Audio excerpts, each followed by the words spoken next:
তবুকের যুদ্ধ শুরু হয়ে গিয়েছে। তবুক আজকে তবুকের যুদ্ধ শুরু হয়ে গেল। আল্লাহর নবী বিশ্ব নবী মুহাম্মদ রাসূলুল্লাহ সাল্লাল্লাহু আলাইহি ওয়াসাল্লাম সাহাবাদের নিয়ে এমন যুদ্ধে মেতে রইলেন, কাফিররা এমন ব্যতিব্যস্ত করে তুলল। আমার নবী আসরের নামাজ পড়া হলো না, আর সাহাবাদের আসরের নামাজ পড়া হলো না।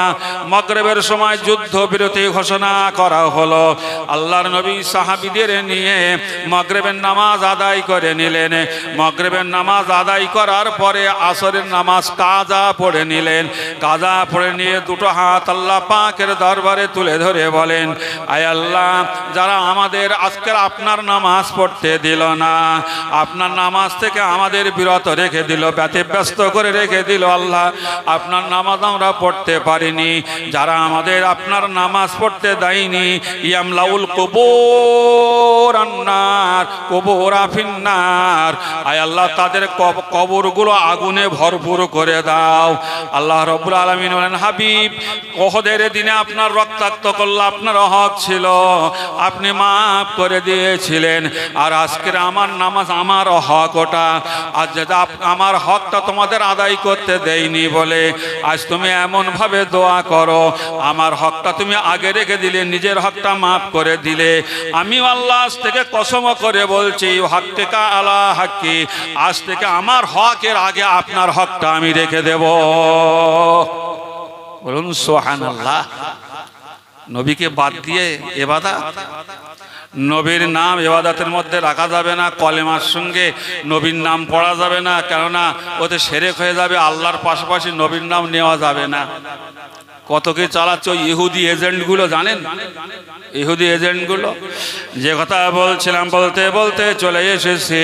আজ ওই সময় মগীরা যখন আজকের এ কথা শুনলো, কি চিন্তা করে মায়ের বুকের উপর থেকেই উঠে পড়লো।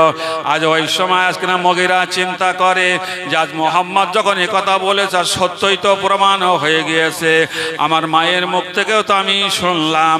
আজকে না শত্রুতা করলেও আজ ইহুদিরা নাসারারা তারাও জানে মোহাম্মদ বাজে কথা বলে না। আমি যখন রাস্তা দিয়ে যাব, যখন আমি রাস্তা দিয়ে যাব, সবাই আমার দিকে কানাঘুষো করবে।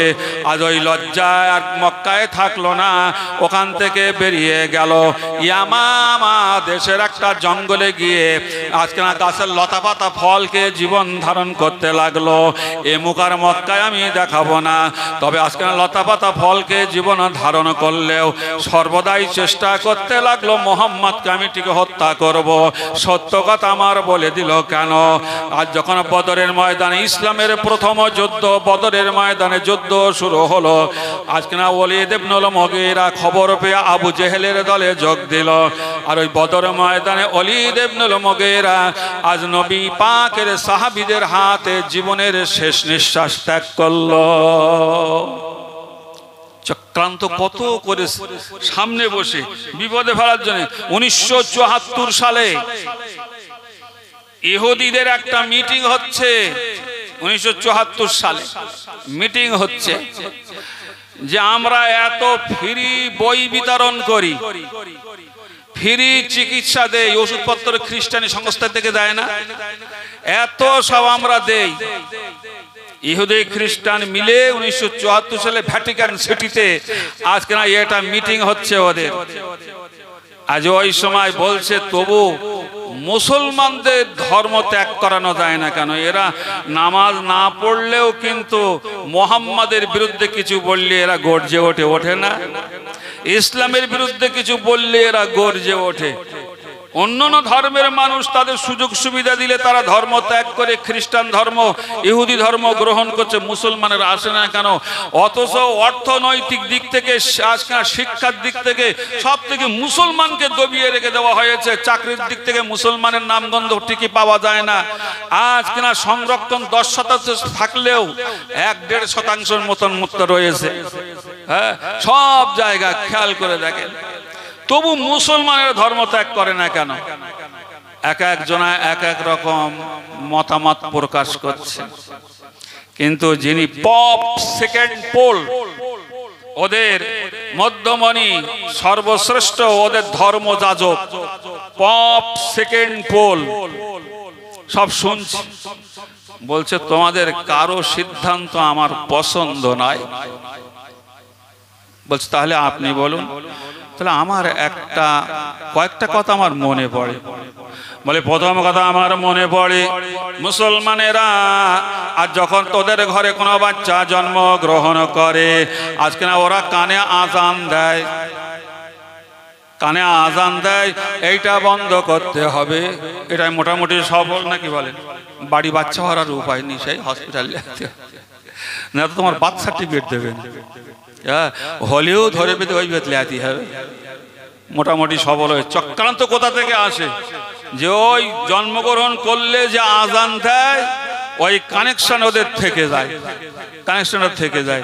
বলে আমার সব থেকে আরো একটা দৃঢ় বিশ্বাস হচ্ছে মুসলমানেরা শিক্ষানীতিতে পিছিয়ে পড়তে পারে, অর্থনীতিতে পিছিয়ে পড়তে পারে, কিন্তু আজকে না ওদের একটা বিশ্বাস, মোহাম্মদ কোনোদিন বাজে কথা বলে না, মোহাম্মদ কোনোদিন মিথ্যা কথা বলে না।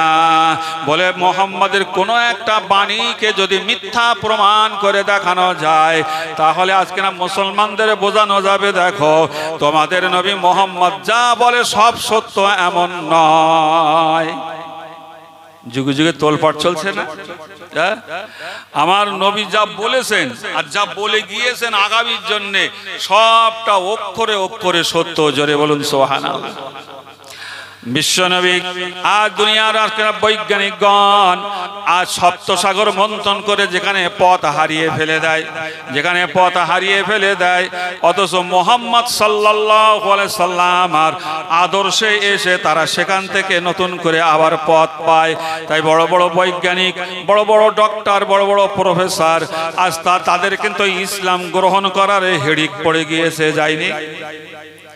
শুধু সাহিত্যিক যারা এরাই নাস্তিক হয়, বড় বড় বৈজ্ঞানিক প্রফেসর এরা কিন্তু ইসলাম গ্রহণ করছে। আমি 140টার মতন নাম হালফিলের মতন বলতে পারি তাদের জীবন, তারা কেন ইসলাম গ্রহণ করেছে। হ্যাঁ, সে কেমিস্ট্রি বলেন, হিস্টোরি বলেন, সাইকোলজি বলেন, অ্যারিস্টোলজি বলেন, জুলজি বলেন, অ্যানাটমি বলেন, সবটাই কিন্তু আছে। ডক্টর মিসেস অ্যানি বেসান্ট আমেরিকার কেমব্রিজ কলেজে তিনি প্রফেসর ছিলেন, পরে উনি ভারতবর্ষে এসেছিলেন, ভারতবর্ষে থেকে গিয়েছিলেন। তার সম্মানে কলকাতায় একটা রোড আছে জাকারিয়া স্ট্রিট, রবীন্দ্র সরণি জাকারিয়া স্ট্রিট, তার পর থেকে আছে মিসেস অ্যানি বেসান্ট স্ট্রিট। জানেন সবাই? এই ডক্টর মিসেস অ্যানি বেসান্ট তিনি খ্রিস্টান ইতিহাসের অধ্যাপিকা ছিলেন।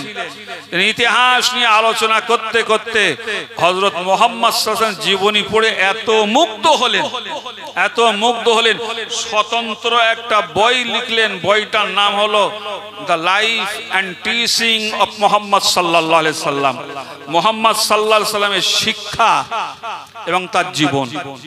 ওই বইটা লেখার পরে তিনি আবার ইসলাম কবুল করে নিলেন। জোরে বলুন সুবহানাল্লাহ। তিনি লিখছেন ধারাবাহিকভাবে, যা একটা মুসলমানও কল্পনা করতে পারে না। আর ওদের চিন্তা ভাবনা তো শুধু মানে অন্যরকম। তার কারনামা দেখবে, তার শিক্ষা দেখবে, তার আচার আচরণ দেখবে, তার স্বভাব দেখবে, এইসব দেখবে। তিনি লিখছেন দ্য লাইফ অফ হযরত মুহাম্মদ সাল্লাল্লাহু আলাইহি ওয়াসাল্লাম is the perfect life of human being. He helped his family, domestic work, milk his goat, sewed his shirt, mended his shoes and set the prayer in right time. Muhammad সাল্লাল্লাহু আলাইহি ওয়াসাল্লাম আদর্শ আমার এই জন্য ভালো লেগেছে, আমি এই জন্য ইসলাম গ্রহণ করে নিয়েছি। মুহাম্মদ সাল্লাল্লাহু আলাইহি ওয়াসাল্লাম শুধু একজন ধর্ম প্রবর্তক ছিলেন না, তিনি আজ যেমন ধর্ম প্রবর্তক ছিলেন, আবার সাধারণভাবে এই help his family domestic work, তিনি গৃহ কার্যে মা জননীদের সাহায্য করতেন। জোরে বলুন সুবহানাল্লাহ। আবার আজকে না মা জননীদের সাহায্য করছেন। মা আয়েশা সিদ্দিকা বলেন, আমি খামির তৈরি করছি, রসুল একটু ব্যস্ত যাবে, নবী তাড়াতাড়ি আমার পাশে বসে তরকারি কুটে দিচ্ছেন। খবর এসেছে বহির শত্রু মদিনা আক্রমণ করেছে। নবী পাক সাল্লাল্লাহু আলাইহি ওয়াসাল্লাম সঙ্গে সঙ্গে সেনাপতির বেশ ধারণ করে সাহাবাদের নিয়ে আবার তাদের মোকাবেলা করেছেন। যুদ্ধ করতে করতে আমার নবী পাক সাল্লাল্লাহু আলাইহি ওয়াসাল্লামের জুতা মোবারক ছিঁড়ে গিয়েছেন। ম্যান্ডেটরি শুজ, নিজের জুতো তিনি নিজেই মেরামত করে নিয়েছেন। যুদ্ধ জয় করে আজ যখন ফিরে আসবে, রাসূলের পাক সাহাবাদের বলছে, খবরদার, নারীদের সঙ্গে খারাপ ব্যবহার করবে না, ছোট বাচ্চাদের সঙ্গে খারাপ ব্যবহার করবে না। আসতে যেতে শত্রুর বাগান পড়লেও আজ গাছ কাটা তো দূরের কথা, একটা পাতা পর্যন্ত ছিঁড়বে না। তোমরা হ্যাট হয়ে আল্লাহর সাহায্য পেয়েছো, আল্লাহর গুণগান করতে করতে বাড়ি ফিরে যাও। নৈপাক ওইভাবে বাড়ি আসলেন, দেখে মা জননীরা গৃহ কার্যে তারা লিপ্ত হয়ে পড়েছেন, মশগুল হয়ে পড়েছেন, অথচ রসুলে পাক সাল্লাল্লাহু আলাইহি ওয়াসাল্লাম জামা মোবারক ছিঁড়ে গিয়েছেন। নৈপাক নিজের হাতে সুইটি শার্ট নিজের হাতে নিজে তালিটা মেরে নিচ্ছেন। জোরে বলুন সুবহানাল্লাহ। জামা তালি মারতে মারতে এমন সময় বেলাল রাদিয়াল্লাহু তাআলা আনহু তিনি মদিনার মসজিদে আযান দিলেন, and set the prayer in right time. নৈপাক আবার সবকিছু ফেলে রেখে ছুটে এসে মসজিদ নববীতে আবার তিনি ইমামতি করছেন। আবার ধারাবাহিক একভাবে ডক্টর মিসেস অ্যানি বেসান্ট তিনি আজকে life and teaching of Mohammad সাল্লাল্লাহু আলাইহি সাল্লাম আজ তিনি এটা লিখে যাচ্ছেন একভাবে। ডক্টর বসওয়াত স্মিথ তিনি হচ্ছেন খ্রিস্টান ঐতিহাসিক, পরে তিনি মুসলমান হয়েছিলেন এবং তিনি লিখেছিলেন মোহাম্মদান নিজাম। ওই বইতে তিনি লিখছেন, at the height of temporal power Mohammad সাল্লাল্লাহু আলাইহি সাল্লাম forgave even his most deadly enemies. He forgave the woman who had drink poisoned him. He forgave the woman who had taken out the liver his valiant uncle and eaten it. ক্ষমতার উচ্চ শিখরে আরোহণ করেও ইসলামের নবী মোহাম্মদ সাল্লাল্লাহু আলাইহি ওয়াসাল্লাম তিনি শত্রুকে হাতের মুঠোয় পেয়েও প্রতিশোধ গ্রহণ করেনি, তিনি মাফ করে দিয়েছিলেন। ওই নারীকেও সেদিন তিনি মাফ করে দিয়েছিলেন যে নারী তার চাচা হযরত হামজা রাদিয়াল্লাহু তাআলা আনহুর আর দিল কলিজা বাহির করে চিবিয়ে চিবিয়ে খেয়েছিল, মাথার খুলিটা উপরে নিয়ে সেই হেন্দা আজ কিনা তাতে মদ পান করেছিল এবং জিভটা কেটে নিয়ে ছোট ছোট করে কেটে সুতোয় গেঁথে গলায় মালা করে প্রতিশোধ নিচ্ছিল। সেই নারীকে সামনে পেয়ে তাও রাসূল ক্ষমা করে দিলেন। তিনি সেই নারীকেও ক্ষমা করে দিয়েছিলেন। যে তাকে বিষ পান করেছিল, খাইবারের যুদ্ধ শেষ হয়ে গেলে জয়নাব বলে একটা মেয়ে আমার নবীকে দাওয়াত করে বিষ খাইয়ে দিয়েছিলেন, আল্লাহ রসুল তাকেও মাফ করে দিয়েছিলেন। বিশ্ব নবী আর দুনিয়ার জমিনে তিনি বলছেন, বসওয়াত স্মিথ তিনি বলছেন মোহাম্মদান নিজামের মধ্যে যে দুনিয়ার জমিনে একমাত্র ইসলামের নবী মোহাম্মদ তার মধুর ব্যবহার দ্বারা আর উত্তম চরিত্র দ্বারা 23 বছর কর্মময় জীবনে পৃথিবীর এক প্রান্ত থেকে অপর প্রান্ত পর্যন্ত ইসলামের বাণী পৌঁছে দিতে সক্ষম হয়েছিলেন, যা কোনো মহাপুরুষ পারেনি। বলুন সুবহানাল্লাহ। কি হলো? একটা কথা আমি যদি বলি, মরিস বুখাইলি কি বলেছেন আর ডক্টর আর মিস্টার টি ফিশার কি বলেছেন, অনেক কথা যাবে সেদিকে না, যেটা আমি বলতে চাচ্ছিলাম, কারণ সময় আমার ওদিকে অত গেলে আমার সময়ের দিকটা খেয়াল রাখতে হবে। এই জন্যে আর যে কথা বলছিলাম, আজ ভ্যাটিকান সিটিতে আলোচনা হচ্ছে কি, একটা আলোচনা বললো পপ সেকেন্ড পোল, দ্বিতীয় কথা বলছে দেখো মুসলমানেরা অর্থনৈতিক কাঠামোতে শিক্ষাগত যোগ্যতা থেকে অনেক পিছিয়ে পড়লেও মুসলমানদের দৃঢ় বিশ্বাস মোহাম্মদ কোনোদিনই বাজে কথা বলে না, মিথ্যা কথা বলে না, বেকার কথা বলে না। মোহাম্মদের কোনো একটা বাণীকে যদি মিথ্যা প্রমাণ করে দেখানো যায় তাহলে মুসলমানদের বোঝানো সহজ হবে। অনেকে মিথ্যা কথা বলে প্রমাণ করার চেষ্টা করেছে, কিন্তু শেষে কিন্তু ধরা খেয়ে গিয়েছে, নাকি বলেন? আর এখন মিথ্যার ডালি আহলে হাদিস নামক একটা সংগঠন, ওরা কিনা মিথ্যার ডালি কিন্তু সাজিয়ে যাচ্ছে। ইউটিউবার ফেসবুকে আজ কিনা মন গড়া হাদিসগুলো দিয়ে আর হাদিসের ব্যাখ্যাটা অন্যভাবে দিয়ে মুসলমান সমাজকে ধ্বংস করে যাচ্ছে ওই নিষিদ্ধ সংগঠনের টাকায় পুষ্ট হয়ে। সেদিকে একটা আমি দেখছিলাম ইউটিউব, আর বক্তা বলছে আর সাধারণ মানুষ মনে করবে যে দেখো ওরা তো কোরআন হাদিস থেকে বলছে। ওই বাংলাদেশের বক্তা আমাদের এখানে এসেছিল, তারই বক্তব্যটা আমি শুনছি, সে এখন জেলে পচে মরতেছে, এখন বাংলাদেশের জেলে। আজ কিনা বলছে যে দেখো নবীও পথভ্রষ্ট ছিল, আল্লাহ তাকে হেদায়েত দিয়েছে। বলুন নাউজুবিল্লাহ। এবার কোরআন আয়াত দিলে আপনারা নাউজুবিল্লাহ বলতে পারবেন? নাউজুবিল্লাহ বলতে সাহস হবে? কোরআনে আমার আল্লাহ রাব্বুল আলামিন বলেন, ওয়াজাদাকা দাল্লান ফাহাদা। আল্লাহ বলছেন, হাবিব আপনি পথ হারা ছিলেন, আমি আপনাকে পথে তুলে দিলাম। একদম আয়াতের মানে বলে কেউ কাটতে পারবে না। ওয়াজাদাকা দাল্লান ফাহাদা। হাবিব আপনি পথভ্রষ্ট ছিলেন, আমি আপনাকে পথে তুলে দিলাম।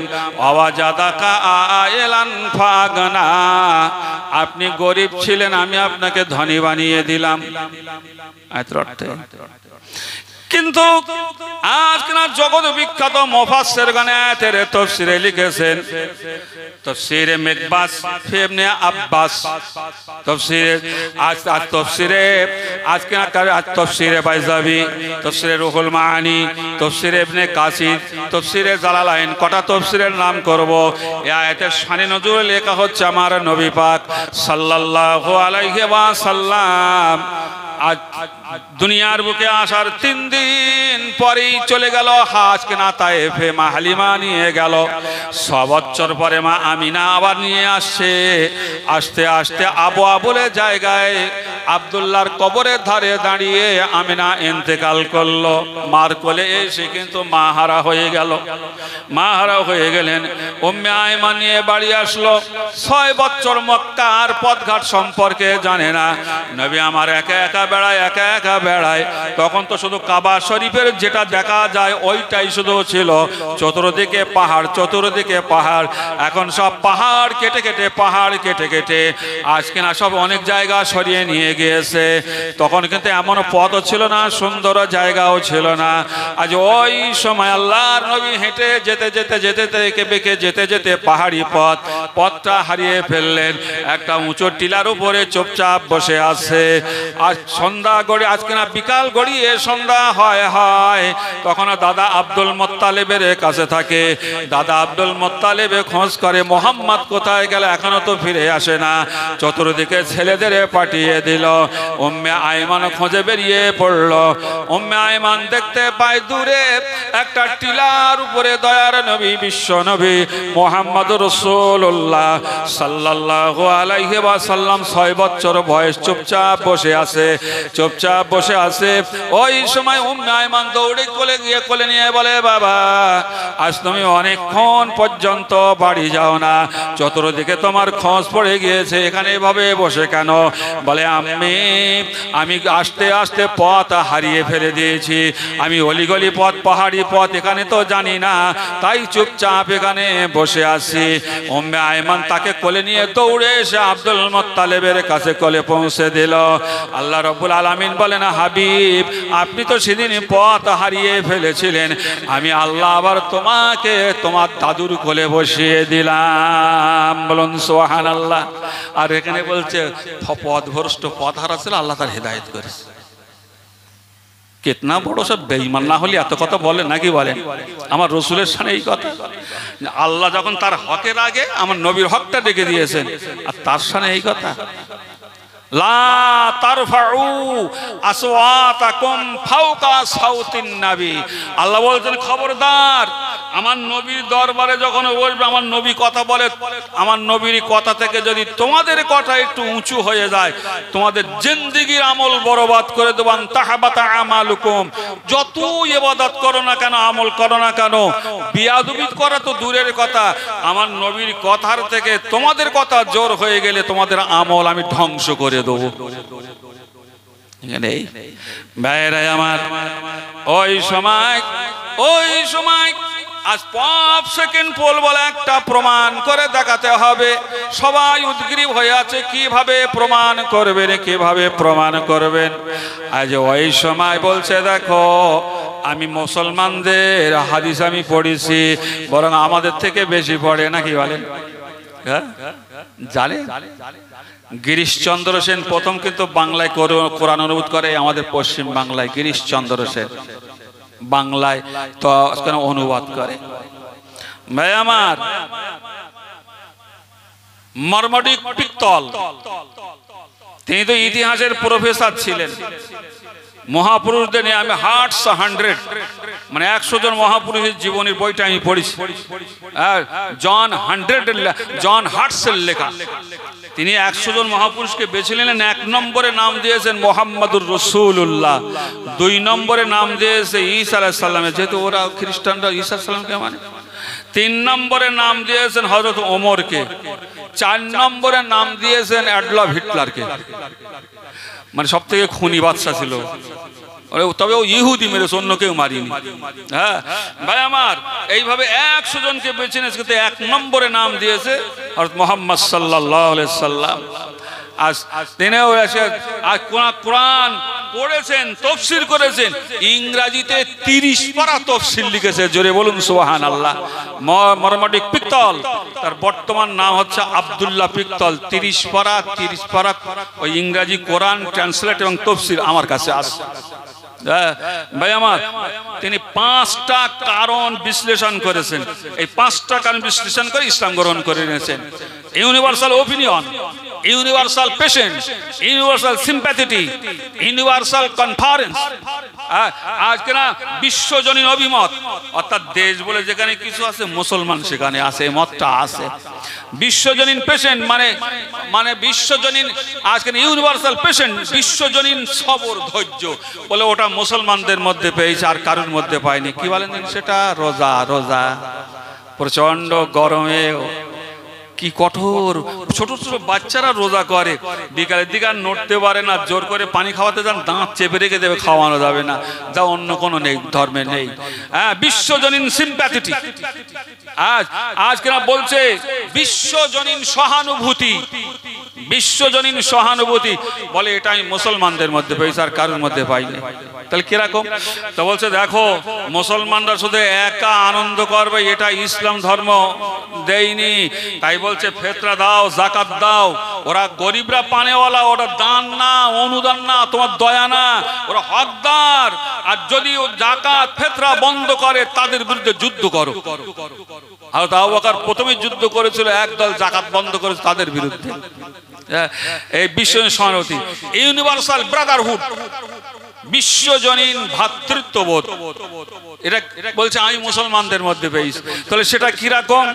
তা বলছে দেখো, কোন ধর্মের মধ্যে নেই। আমাদের ভারতবর্ষে দেখেন, ভারতবর্ষে দেখেন, আজ দলিতদের মন্দিরে উঠতে দেয় না, কলে পানি নিতে দেয় না, আজ হুলি সব অপহৃত হয়ে যায়, দলিতদের আজকে সমাজে উঠতে দেয় না দলিত, অথচ সেই দলিত নারীদের ওরা ধর্ষণ করে, তখন জায়েজ হয় ওদের জন্য।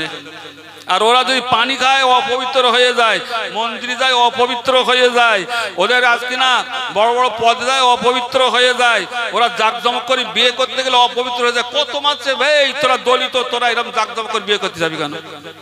এই দেশের সরকার তার আর যারা আজকে না অনুসারী তারা এইসবগুলো করছে, করে না বলে? হ্যাঁ ভাই আমার, আজ বলছে একমাত্র ব্রাদারহুড, ইউনিভার্সাল ব্রাদারহুড, বিশ্বজনীন ভাতৃত্ব মুসলমানের মধ্যে পেয়েছি। এক সাপ মে খড়ে হয়ে महमूद आयास, न कोई बंदा रहा न कोई नवाज। এ মুসলমানদের আছে, ধনী গরিব, শিক্ষিত অশিক্ষিত, কালো ধলো, যাই হোক না কেন, নামাজে যখন দাঁড়াবে পাশাপাশি দাঁড়াবে। কেউ বলতে পারবে না তুই কালো মানুষ আমার পাশে দাঁড়াস না, কেউ বলতে পারবে না তুই অশিক্ষিত মানুষ আমার পাশে দাঁড়াস না, কেউ বলতে পারবে না আজ তুই আজ কিনা গরিব মানুষ আমার পাশে দাঁড়াস না, কেউ বলতে পারবে না। ঈদের নামাজ শুরু হয়ে গেল, বাদশাহ মাহমুদ দৌড়ে দৌড়ে যাচ্ছে, আজ মাহমুদ বাদশাহ দৌড়ে দৌড়ে যাচ্ছে, নামাজে ধরবে, দৌড়ে গিয়ে লাইনে দাঁড়িয়ে নাচকে দেখতে দেয় তো বেহাজাল ইমাম, আর নিয়ত বানতে যাবেন, ওই সময় থেকে পাশে একজন মেথর দাঁড়িয়ে আছে। মাহমুদ বাদশার সঙ্গে সঙ্গে মেথর তাই কি হয়েছে, যদি ওর ইমান থাকে কিয়ামতের ময়দানে আমার থেকে ওর দাম বেশি। এখানে তো কেউ মেথর না, কেউ বাদশা না, না কই বান্দা রাহা না কই নামাজ, কেউ আজকের নয়, সবাই হচ্ছে আমরা আল্লাহর দাস। জোরে বলুন সুবহানাল্লাহ। কিসের মধ্যে আছে? বিশ্বজনীন ভ্রাতৃত্ববোধ কার মধ্যে? একমাত্র ইসলামের মধ্যে, ইসলামের মধ্যে। আর ইউনিভার্সাল কনফারেন্স, বিশ্বজনীন সমাবেশ, এটাও আছে ইসলামের মধ্যে। তাহলে কিরকম? বলছে দেখো, পৃথিবীর এমন কোন তীর্থস্থান নাই যে আর সকল দেশ থেকে সেখানে যাবে, একমাত্র শুধু আছে, কিন্তু অনেক জায়গায় তীর্থস্থান আছে শুধু, আর সেখানে তারাই যায়, অন্য যাওয়ারও থাকে না, অন্য দেশ থেকে এত ভিড় লাগে না। কিন্তু এমন একটা তীর্থস্থান আছে হজের সময়, কাবা শরীফ। পৃথিবীর এমন কোন দেশ নেই, রাজ্য নেই যে সেখান থেকে যায় না। জোরে বলুন সুবহানাল্লাহ। এই মারমাডিক পিক্তাল এই 5টা দিন অ্যানালিসিস করতে করতে, গবেষণা করতে করতে, রিসার্চ করতে করতে এত মুগ্ধ হয়ে গেলেন, ইসলাম গ্রহণ করলেন। ইসলাম গ্রহণ করে শুধু বসেছিল না, কোরআন শিখেছে, হাদিস শিখেছে, ইংরেজিতে তাফসীর লিখেছে, 30 পারার গ্লোরিয়াস কোরআন। কত মেহনত তাদের।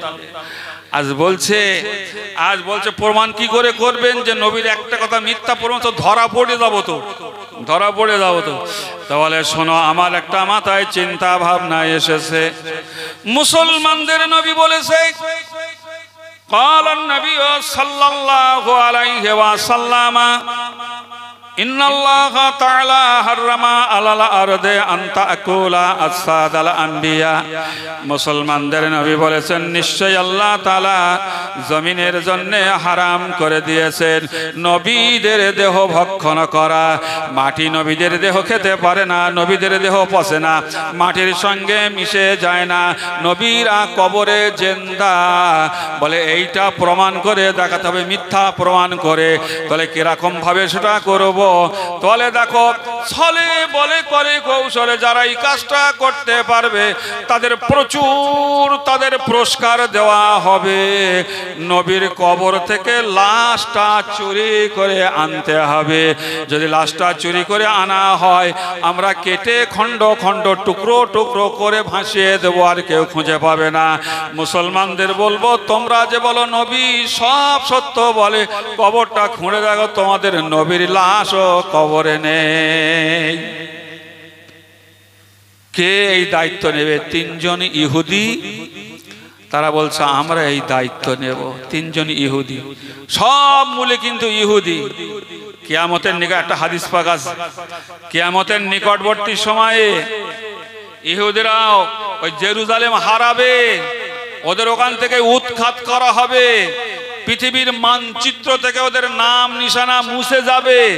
ওরা গাছের গোড়ায়, বড় বড় গাছের গোড়ায় আশ্রয় নেবে, পাহাড়ের আড়ালে আশ্রয় নেবে, আর পাহাড়ের গুহায় আশ্রয় নেবে। মিশকাতের হাদিস পাকের মধ্যে আছে, রসুল বলছেন ওরা কোথাও আশ্রয় পাবে না। আর যে গাছের গোড়ায় আশ্রয় নেবে, ওই গাছ ডেকে বলবে, ইয়া মুসলিম হাজা ইহুদি ফাকতুল। এ মুসলমানের দলেরা, আমার এই গোড়ায় একজন ইহুদি লুকিয়ে আছে, এসো কতল করো, কতল করো। পাহাড় ডেকে বলবে, ইয়া মুসলিম হাজা ইহুদি ফাকতুল, আমার এই পাহাড়ের গুহায় ইহুদি লুকিয়ে আছে, এসো কতল করো। আর তখন এমনই একটা যুদ্ধ চলবে, ওদেরকেই কতল করতে হবে শুধু। এমন একটা সময়, সে সময় আসবে। ভাইয়েরাই আমার, খেয়াল করে শুনে রেখে দেন। আজ ওই সময় বস কেনা 3 জন ইহুদি দায়িত্ব নিল, আমরা এই করব। ঠিক আছে, খুব সাবধানে এগিয়ে যেতে হবে। আজ ওই সময় ওরা কিছু, আজ যাদের মাথায় একটু যুক্তি বুদ্ধি আছে, তাদের কাছ থেকে আবার বুদ্ধি নিয়ে ওরা চললো। কিরাম বেশটা ধারণ করেছে, পা পর্যন্ত জামা গায়ে দিয়েছে, আরবিয়ান ড্রেস বলে না, পা পর্যন্ত জামা গায়ে দিয়েছে, মাথায় একটা রকম রুমাল ফেলে দিয়েছে, আবার কালো বেল্ট মেরে নিয়েছে, একদম পাক্কা জানা আরবিয়ান।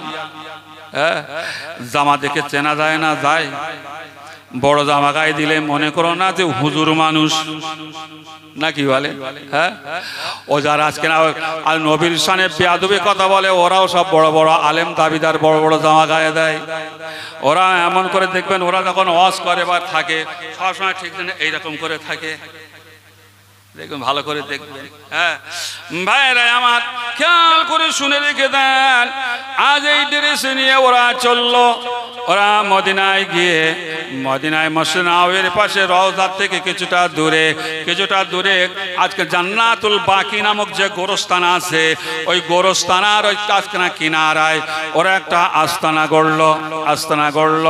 আর যখন আজান হয় ওরা নামাজ পড়তে আসে।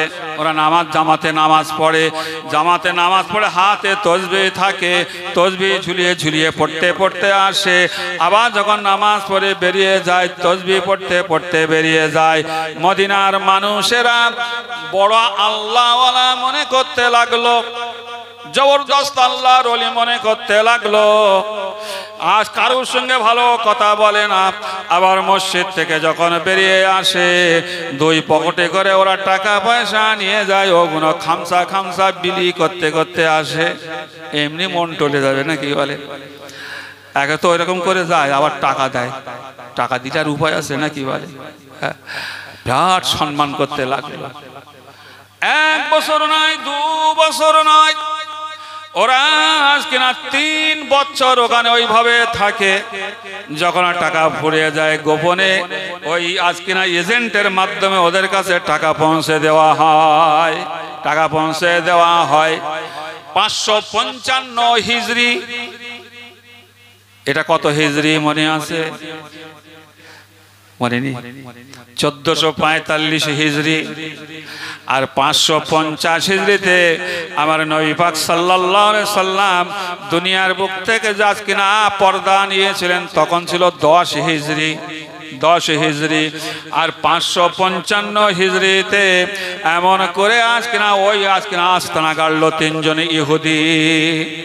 ওই সময় বাগদাদের বুকে তখন খলিফা ছিলেন খলিফা নুরউদ্দিন। যেমন বড় আলেম তেমন বড় ধার্মিক বাদশাহ, ইমানদার বাদশাহ, ইমানদার বাদশাহ।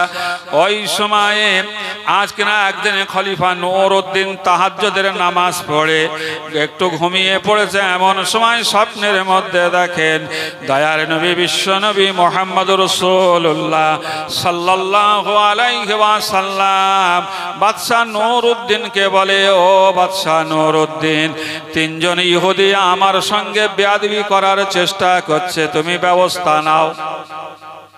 চট করে ঘুমটা ভেঙে গেল। আমি আল্লাহ রসুলকে দেখলাম, অথচ এ কি সংবাদ, সঠিক না বেঠিক? চিন্তা করতে লাগলেন। ফজরের আজান হয়ে যায়, নামাজ পড়ে নিল। নামাজ পড়ে চিন্তা করে, আমি স্বপ্নটা দেখেছি, স্বপ্নটা সঠিক না বেঠিক? খুব চিন্তা করতে লাগলো। ওই সময় দ্বিতীয় রাত্রিতে আবার কিনা স্বপ্ন দেখেন। দয়ার নবী বলেন, ও খলিফা নুরউদ্দিন, আজ কিনা 3 জন ইহুদি আমার সঙ্গে বেয়াদবি করার চেষ্টা করে, তুমি যথাযথ ব্যবস্থা নাও, যথাযথ ব্যবস্থা নাও। ওই সময় আবার চিন্তা করতে লাগলেন। তৃতীয় রাত্রিতে আবার স্বপ্ন দেখে রাসূল পাক সাল্লাল্লাহু আলাইহি ওয়াসাল্লাম 3 জনের ছবি দেখালেন, তাসবির দেখালেন।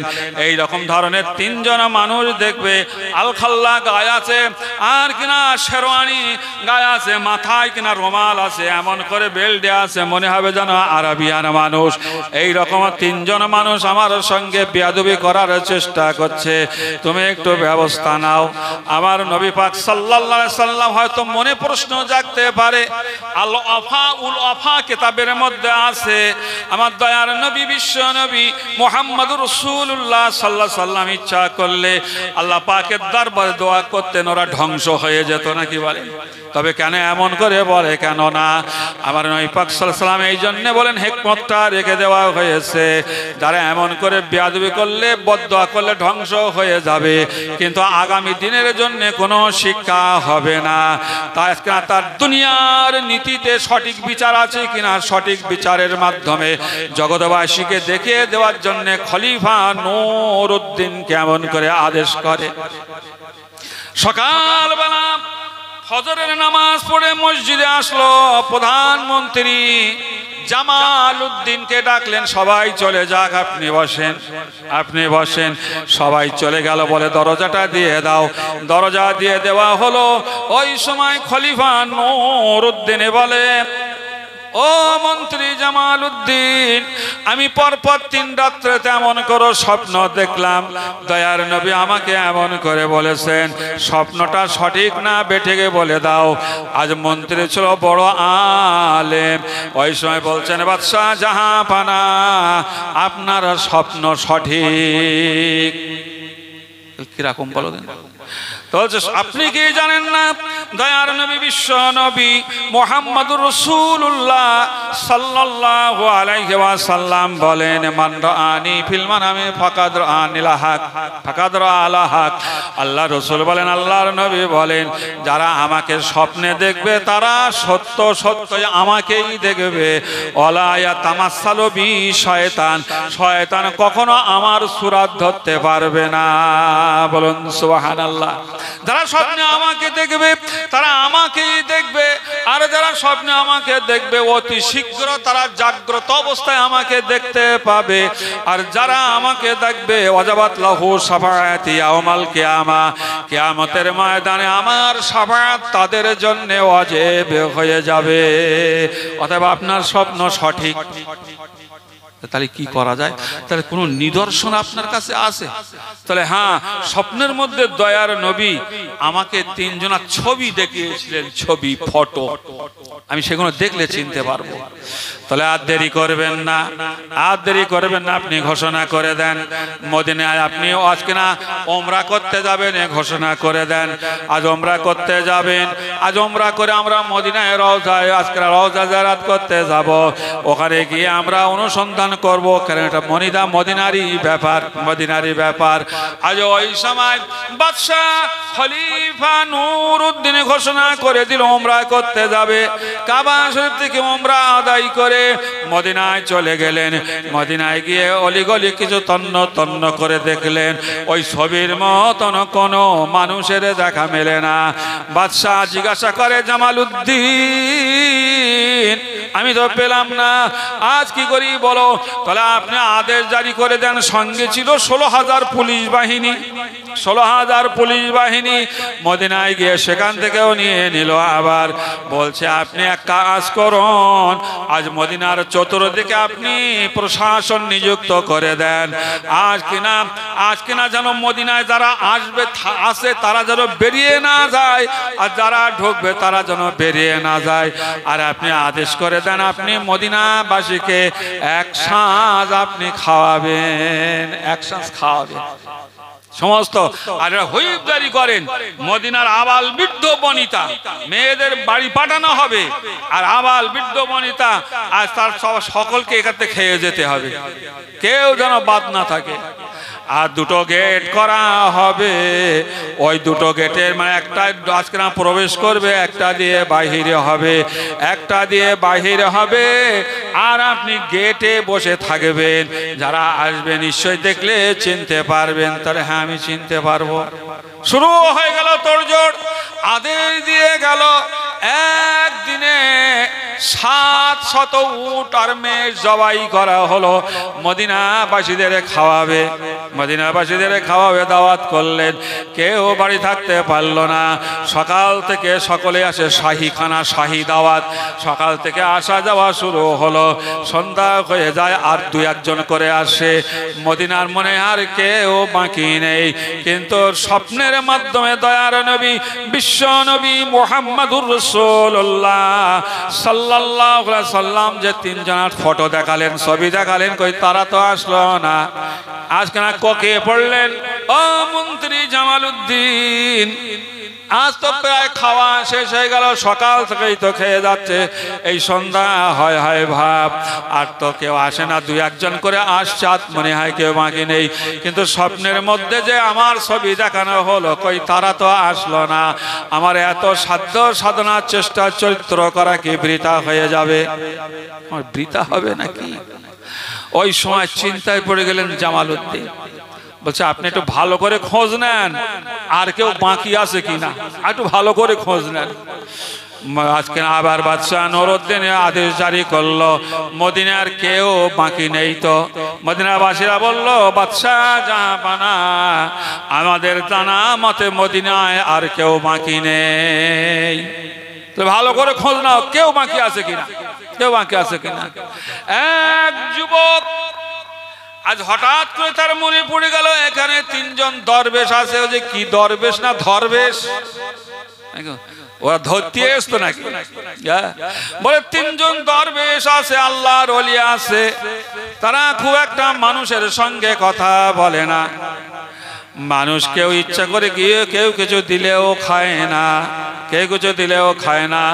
অনেকে মনে মনে করে এমন আল্লাহওয়ালা মানুষ, এদের একটু দাওয়াত করব, এরা দাওয়াতও গ্রহণ করে না। আমার মনে হয় সেই 3 জন আসেনি। না, আমি তো আদেশ জারি করেছি মদিনায় যারা থাকবে সকলকে আসতে হবে, এখানে যে খেয়ে যেতে যাও তাদের খবর দাও, তাদের খবর দাও। একজন ছুটে চললো যে আমাদের খলিফা দাওয়াত করে, তো আপনারা গিয়েছিলেন? তাহলে বাবা আমরা পীর ফকির মানুষ, আল্লাহওয়ালা মানুষ, ওসব আমাদের ধান্দা নেই, তোমরা যাও বাবা খেয়ে এসো। দেখেছেন, ভুল করবেন না। হ্যাঁ, বর্তমানে এরকম চাকচিক্যময় খুব বাহির হবে, খুব বেরোবে। একটা কথা স্মরণ রেখে দেবেন, নবীর শানে আর যারা বেয়াদবিমূলক কথা বলে, আমল অল্প হোক তাদের পাশে যাবে না।